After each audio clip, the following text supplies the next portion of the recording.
सत्तावी समाज को बदनाम करने की कोशिश कर रही है। और जो भाजपा से जुड़े नेता है वो भाजपा का साथ दे रहे हैं।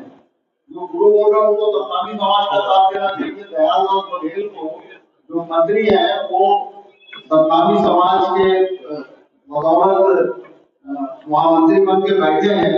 उनको सत्तावी समाज का साथ देना चाहिए। सत्तावी समाज का साथ छोड़ के वो भारतीय जनता पार्टी का साथ दे रहे हैं। निश्चित रूप से जिंदगी है। और हमारे समाज में भी इस बात की चर्चा चल रही है कि भारतीय जनता पार्टी के जो जनप्रतिनिधि है वो जानबूझकर समाज को ही बदनाम करने की कोशिश कर रहे हैं। तो समाज के लोग इस पर आगे कार्रवाई करेंगे। और जहां तक जो हमारे समाज में बहुत सारे निर्दोष लोगों को जानबूझकर जेल में डाला गया है, आने वाले समय में उसका पूरा खामियाजा भारतीय जनता पार्टी को भुगतना पड़ेगा। इसमें कहीं कोई दिक्कत नहीं है। और आप तो जानते हैं पत्रकार तक को फंसाने के लिए क्या कार्रवाई की गई थी। गांजे का केस बनाकर पत्रकार लोगों तक फंसा रहे हैं। जो सरकार की नाकामियों को उजागर कर रहे हैं उनको किसी भी तरह से फंसाने का काम भारतीय जनता पार्टी की सरकार कर रही है। और यहाँ पे दोनों जो भारतीय जनता पार्टी के नेता है उनको चेतावनी भी देते हैं कि वो सरकार का पक्ष छोड़कर सत्तावी समाज की जो बात है उसको भी उनको रखना चाहिए। और जैसे आप कह रहे हैं कि आज के लोग बाबा घासीदास जी सत्तावी समाज के गुरु है। और गुरु के वंश में पैदा होने वाले हर व्यक्ति गुरु बनने के काबिल नहीं। तो समाज के लोग अब इस बात की ओर अग्रसर हो रहे हैं कि गुरु प्रथा बंद किया जाए। और अधिकांश समाज के जो पढ़े लिखे लोग हैं वो गुरु प्रथा बंद करने के पक्ष में है। और लगभग 80% समाज के लोग 80 से 90% लोग गुरु प्रथा के पक्ष में नहीं है। वो सिर्फ एक ही गुरु है जो बाबा घासीदास जी हैं उनको मानते हैं। नहीं, देखिए समाज बटा हुआ नहीं, समाज एक है। आप देख लीजिए बड़ौदा बाजार में जो आंदोलन हुआ वो समाज का आंदोलन था, कोई राजनीतिक पार्टी का आंदोलन नहीं था। और ये जो गुरु लोगों को बात कर रहे हैं तो अवसरवादी है। जब हमारी सरकार थी तो 5 साल कांग्रेस में काम किया और चुनाव आते ही भाजपा में चले गए। तो ये ऐसे लोगों की स्वीकार्यता अब समाज में नहीं रहती। हमारे बीजेपी कांग्रेस के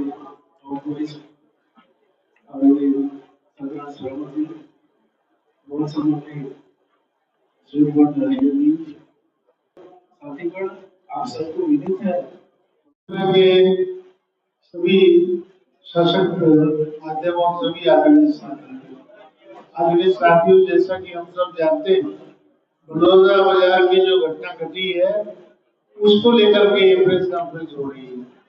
हम सब इस बात से अच्छी तरह से परिचित हैं कि भारतीय जनता पार्टी अपनी नाकामी और अपनी बदनामी को छुपाने के लिए ये दुर्भावनावश और बदले की भावना से राजनीतिक द्वेष से कार्रवाई हमारे आदरणीय साथी माननीय देवेंद्र यादव जी के विधायक जी के खिलाफ की है।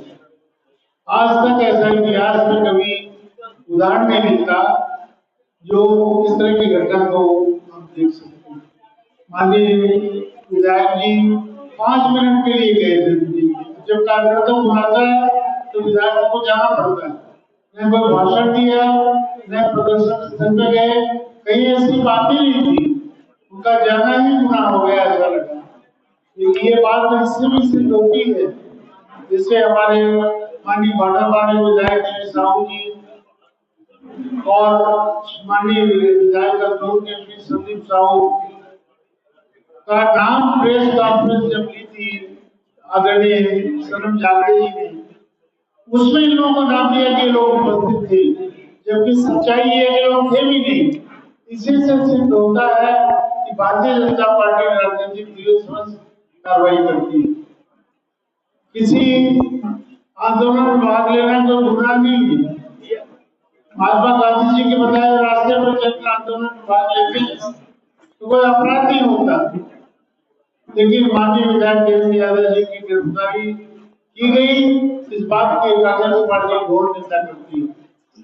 गलत तरीके से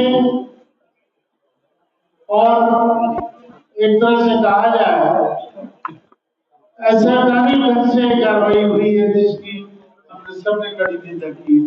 और पूरे प्रदेश में आज धरना भी कल हुआ ईडी को लेकर के, और आज पूरे प्रदेश में आप सबके माध्यम से इस बात का कड़ा प्रतिकार और विरोध हम लोग कर रहे हैं कि ऐसी कार्रवाई राजनीतिक रूप से नहीं होनी चाहिए। ऐसा जब कार्रवाई होती है तो विपक्ष को समझे विपक्ष का गला घोटने जैसी कार्रवाई मानी जाती है। आदरणीय साथियों, मैं जिस ढंग से आदरणीय देवेंद्र यादव जी की गिरफ्तारी हुई है, सारे घटनाक्रम से आप वाकिफ हैं। कोई चार्जशीट नहीं दी गई गिरफ्तारी के समय, कोई ऐसा आरोप का पता नहीं है, लेकिन जितनी धाराएं लगाया था बीजेपी सरकार ने, सारी धाराएं माननीय देवेंद्र यादव जी के खिलाफ लगाई गई है। आदरणीय हमारे भाटापारा के माननीय विधायक जी उपस्थित हैं, ये खुद बताएंगे। ये वहां उपस्थित नहीं थे। एक प्रेस कॉन्फ्रेंस जो ली गई सनम जागड़े जी ने, अन्य लोगों ने, उसमें इनका माननीय संदीप साहब जी का नाम लिया था, जबकि ये घटनास्थल के नजदीक भी नहीं गए, वहां बड़ौदा बाजार गए ही नहीं थे, फिर इनका नाम प्रेस कॉन्फ्रेंस में कैसे ले लिया? इसी से सिद्ध होता है कि सुनियोजित ढंग से लोगों को फंसाने के लिए, दुर्भावनावश लोगों को कांग्रेस पार्टी के विपक्ष को बदनाम करने के लिए भारतीय जनता पार्टी हरकतें बना रही है। और दुर्भाग्यजनक बात तो ये भी है, एक चुने हुए जनप्रतिनिधि को गिरफ्तार करना एक स्वयं में एक अच्छी बात नहीं होती। दूसरे लोग भी कांग्रेस सरकार में कभी ऐसा नहीं हुआ, किसी के खिलाफ इस तरह की कार्रवाई नहीं की गई। मैं इस अवसर पर हमारी डेलीज कोकण की भी अपनी बात आदरणीय हमारे वरिष्ठ नेता शर्मा जी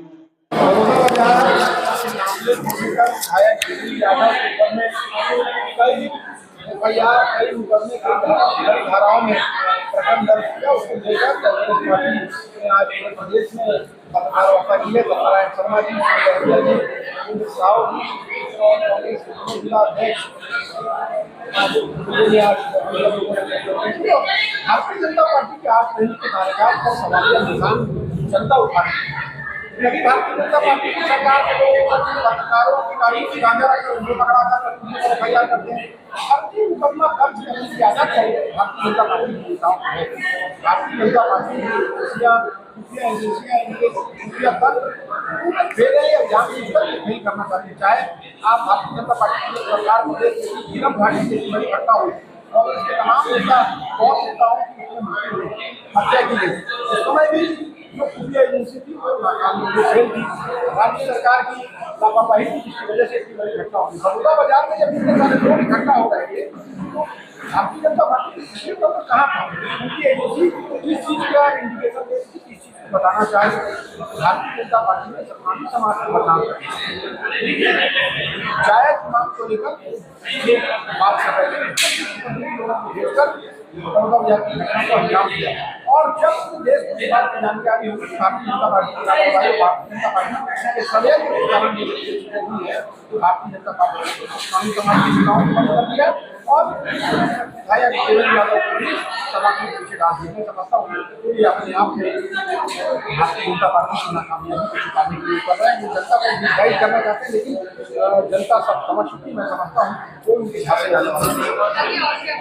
देखिए, कल इस पूरे प्रकरण को लेकर हर शहर में, हर जिले में कांग्रेस पार्टी द्वारा धरना दिया जा रहा है और इसको लेकर सड़क से लेकर सदन तक और माननीय न्यायालय तक इसकी लड़ाई चल रही है।